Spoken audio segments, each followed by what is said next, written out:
रेगिस्तान की रेत पर सूरज की किरणें इस तरह पड़ रही थीं, मानो वे रेत के कणों को और गर्म करने की साजिश कर रही हों।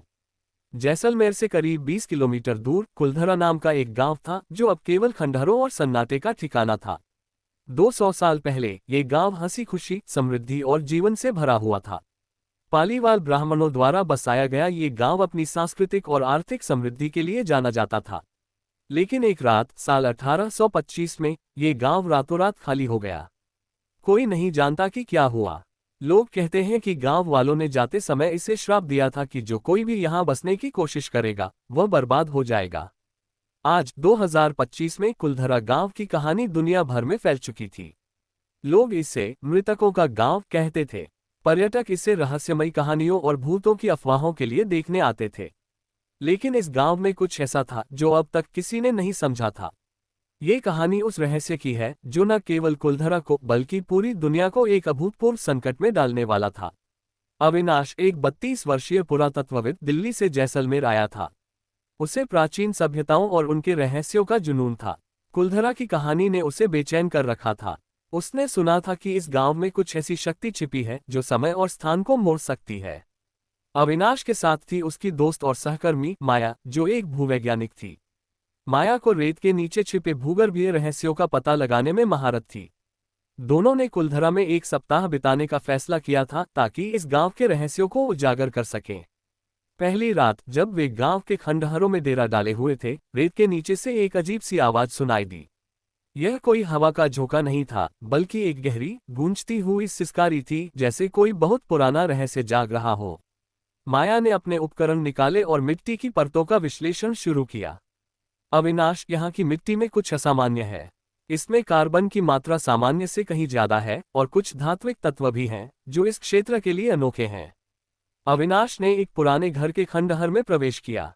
दीवारों पर उत्कीर्ण प्राचीन लेख दिखाई दे रहे थे जो सामान्य पालीवाल लेखन से अलग थे। ये लेख किसी अज्ञात भाषा में थे जिसमें ज्यामितीय आकृतियां और प्रतीक शामिल थे।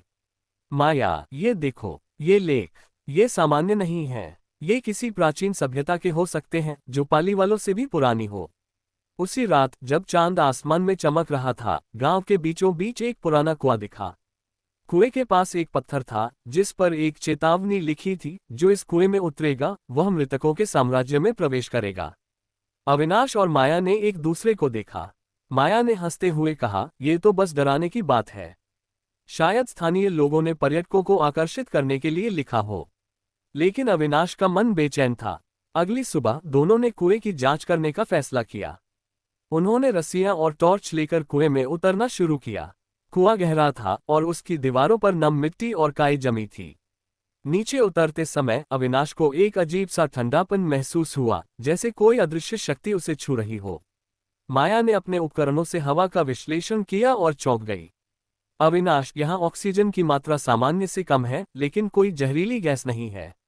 फिर भी यहाँ की हवा असामान्य है। लगभग 50 फीट नीचे उतरने के बाद वे एक गुप्त कक्ष में पहुंचे। ये कक्ष प्राचीन पत्थरों से बना था और इसके केंद्र में एक विशाल काला पत्थर था जो चमक रहा था। पत्थर पर वही प्रतीक उत्कीर्ण थे जो अविनाश ने ऊपर देखे थे। माया ने पत्थर को छुआ और अचानक एक तेज रोशनी कक्ष में फैल गई। दोनों की आंखें चौंधिया गईं। जब रोशनी कम हुई तो उन्होंने देखा कि कक्ष की दीवारों पर छायाएं नाच रही थीं, छायाएं जो इंसानों की थीं, लेकिन उनकी आंखें खाली थीं। अविनाश, ये क्या है? माया की आवाज कांप रही थी। मुझे नहीं पता माया, लेकिन मुझे लगता है हमने कुछ ऐसा जगा दिया है जो सदियों से सोया हुआ था। उसी पल कक्ष में एक गहरी आवाज गूंजी। तुमने मृतकों के साम्राज्य में प्रवेश किया है। अब तुम्हारा भाग्य हमारे साथ जुड़ गया है। आवाज इतनी भयावह थी कि अविनाश और माया दोनों ठिठक गए।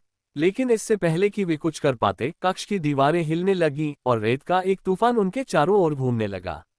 जब तूफान थमा तो अविनाश और माया खुद को एक अजीब, अंधेरे जंगल में पाया।